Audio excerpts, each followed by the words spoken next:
നമ്മുടെയൊക്കെ ജീവിതത്തിൽ അനുഗ്രഹത്തിന്റെ ഏറ്റവും വലിയ തടസ്സം എന്താണെന്നുള്ളത് നമുക്ക് എല്ലാവർക്കും അറിയാം. അതായത് അഹങ്കാരം എന്നുള്ളത് ഒരു വ്യക്തിയുടെ ജീവിതത്തിൽ അനുഗ്രഹത്തിന്റെ വലിയ തടസ്സമാണ്. സ്വയപ്രശംസയാണ് അഹങ്കാരത്തിന്റെ ഒന്നാമത്തെ പടിയെന്ന് പറയുന്നത്. ദൈവം നമ്മെ അല്പമെങ്കിലും ഉപയോഗിച്ച് തുടങ്ങുമ്പോൾ, സാമ്പത്തികമായ സ്ഥിതിക്കൊക്കെ ഒരുപക്ഷെങ്കിൽ ചില മാറ്റങ്ങൾ വരുമ്പോൾ, കുറേയധികം ജ്ഞാനവും അറിവും ഒക്കെ നമുക്ക് ലഭിക്കുമ്പോൾ, അതിൽ നിഗളിച്ച് നിഗളമുള്ളവരായി അത് നമ്മുടെ മുഖത്തിലും വാക്കുകളിലും ജീവിതത്തിലും അത് പ്രദർശിപ്പിക്കുന്നവരായി ധാരാളം ആളുകൾ ഇന്ന് നമ്മുടെ സമൂഹത്തിൽ കാണാറുണ്ട്. അഹങ്കാരത്തെ തുടർന്ന് അനുഗ്രഹത്തിന് വലിയ തടസ്സമാണ് എന്ന് നമുക്ക് കാണാൻ കഴിയും. ദൈവം അഹങ്കാരികളെ വെറുക്കുന്നു, താഴ്മയുള്ളവരെ സ്നേഹിക്കുന്നു. യേശു നമ്മെ വീണ്ടെടുക്കുവാൻ താഴ്മയുള്ളവനായി സ്വർഗത്തിലെ പദവി വിട്ട് വന്നതാണെന്ന് നമുക്ക് എല്ലാവർക്കും അറിയാം.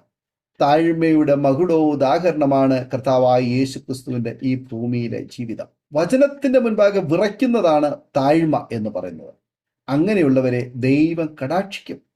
പ്രപഞ്ചത്തിലെ ആദ്യത്തെ പാപം എന്ന് പറയുന്നത് നിഗളമാണ്. ദൂതഗണങ്ങളിൽ ഏറ്റവും ഉയർന്നിരുന്നവനും ദൈവത്തോട് അടുത്തിരുന്നവനുമായ ലൂസിഫർ നിഗളിച്ചത് നിമിത്തം അവനെ സ്വർഗത്തിൽ നിന്നും ഭൂമിയിലേക്ക് തള്ളിയിടുവാൻ ഇടയായി തീർന്നു. പ്രപഞ്ചത്തിലെ ആദ്യ പാപം നിഗളമാണ്.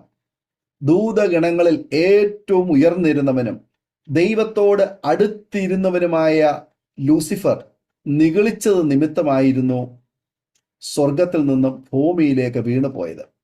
ഉസിയ രാജാവ് ദൈവത്താൽ അനുഗ്രഹിക്കപ്പെട്ടപ്പോൾ അവന്റെ ഹൃദയം നിഗളിച്ചു. പുരോഹിതന്മാരുടെ ശുശ്രൂഷ സ്വന്തമായി ചെയ്യുവാൻ അഹങ്കാരത്തോടെ തുനിഞ്ഞു. 80 പുരോഹിതന്മാർ വിലക്കിയിട്ടും അവൻ കൂട്ടാക്കിയില്ല. ദൈവ കൽപ്പനയ്ക്കെതിരെ ധൂപം കാട്ടുന്ന സമയം തന്നെ അവന്റെ നെറ്റിയിൽ കുഷ്ഠം പൊങ്ങി. അഹങ്കാരം എത്ര വലിയ ആപത്താണ് വിളിച്ചു കൊണ്ടുവരുന്നത്. നിഗളിക്കുന്നവരെല്ലാം വീഴും. നിഗളിച്ച ലൂസിഫർ വെട്ടേറ്റ നിലത്തു വീണു. നെബൂഖദ്നേസർ രാജാവ് കാളയ്ക്ക് സമനായി. ബെൽശസ്സർ രാജാവ് കൊല്ലപ്പെട്ടു. യേശു കർത്താവിന്റെ അനുഗ്രഹങ്ങൾക്ക് നാം യോഗ്യരല്ല. യേശു കർത്താവിന്റെ നീതിയിലേക്കും കൃപയിലേക്കും വരുവാൻ നമ്മൾ യോഗ്യരല്ല. എന്നാൽ കർത്താവായ യേശു ക്രിസ്തുവിന്റെ ആ ദയയാൽ നമുക്ക് ലഭിച്ചതായ അനുഭവമാണെന്ന് തിരിച്ചറിഞ്ഞ് നാം വിനയത്തോടെ കർത്താവിനോട് അടുത്തു വരുന്നതാണ് നാം താഴ്മ അനുഭവിക്കുന്ന അനുഭവം നമുക്കുണ്ടാകുക. ഈ ലോകത്തിൽ താഴ്മയ്ക്കും വിനയത്തിനും ദൈവം പ്രതിഫലം നൽകും. ആ പ്രതിഫലങ്ങൾ ഏവയെന്ന് നമുക്ക് നോക്കാം.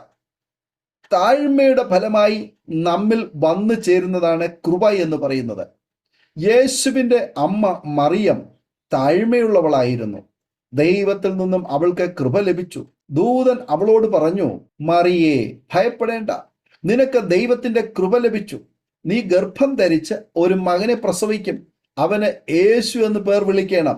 ലൂക്കോസിന്റെ സുവിശേഷം 1-ാം അധ്യായം അതിന്റെ 30-31 വാക്യങ്ങൾ.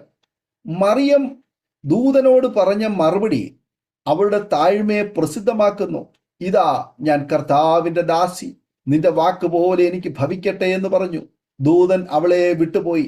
ലൂക്കോസിന്റെ സുവിശേഷം 1-ാം അധ്യായം 38-ാമത് വചനം. ദൈവം നിഗളികളോട് എതിർത്ത് നിൽക്കുകയും താഴ്മയുള്ളവർക്ക് കൃപ നൽകുകയും ചെയ്യുന്നു. പത്രോസിന്റെ 1-ാമത്തെ പുസ്തകം 5-ാം അധ്യായം അതിന്റെ 5-ാമത് വചനം.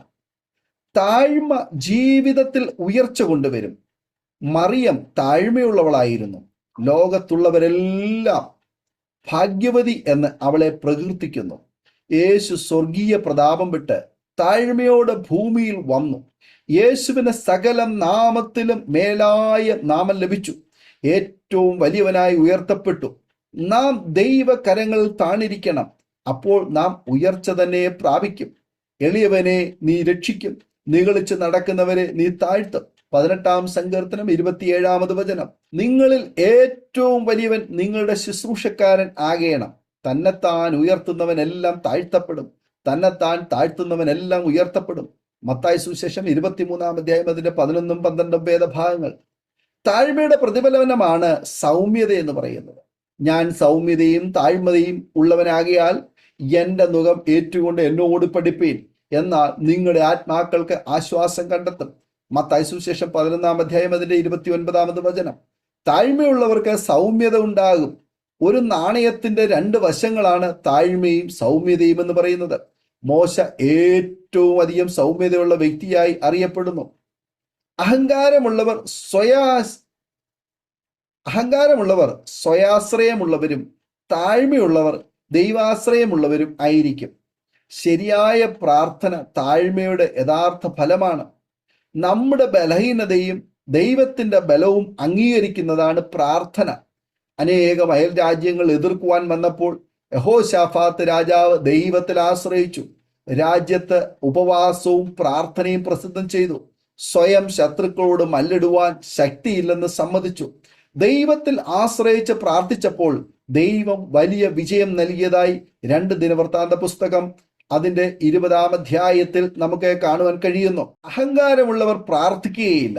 ഗർവമുള്ളവർ സ്വയം നീതീകരണത്തിന്റെ പ്രാർത്ഥന നടത്തും. വിനയമുള്ളവർ ദൈവ കരുണയ്ക്കായി യാചിക്കും.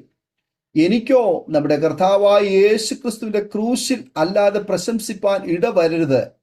അവനാൽ ലോകം എനിക്കും ഞാൻ ലോകത്തിന് ക്രൂശിക്കപ്പെട്ടിരിക്കുന്നു. ഗലാത്യർക്ക് എഴുതിയ ലേഖനം 6-ാം അധ്യായം അതിന്റെ 14-ാമത് വചനം.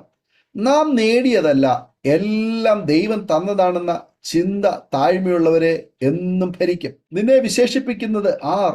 ലഭിച്ചതല്ലാതെ നിനക്ക് എന്തുള്ളൂ?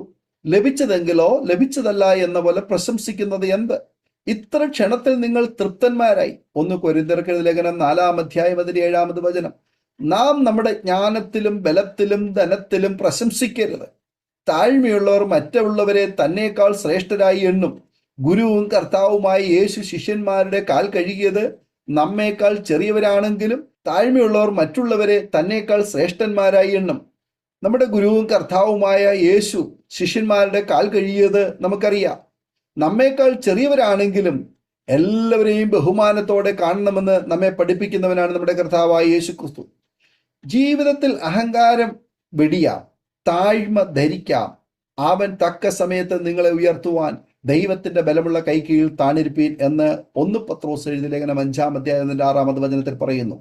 ഈ വചനങ്ങളാൽ ദൈവം നമ്മെ അനുഗ്രഹിക്കുമാറാകട്ടെ. ആമേൻ.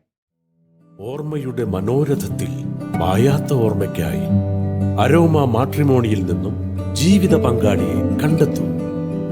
നിങ്ങൾ ഒരു ക്രിസ്തീയ ജീവിത പങ്കാളിയെ അന്വേഷിക്കുകയാണോ? അതോ മക്കൾക്ക് അനുയോജ്യമായ ഒരു തക്ക തുണയ്ക്ക് വേണ്ടി പ്രാർത്ഥിക്കുന്ന വ്യക്തിയാണോ?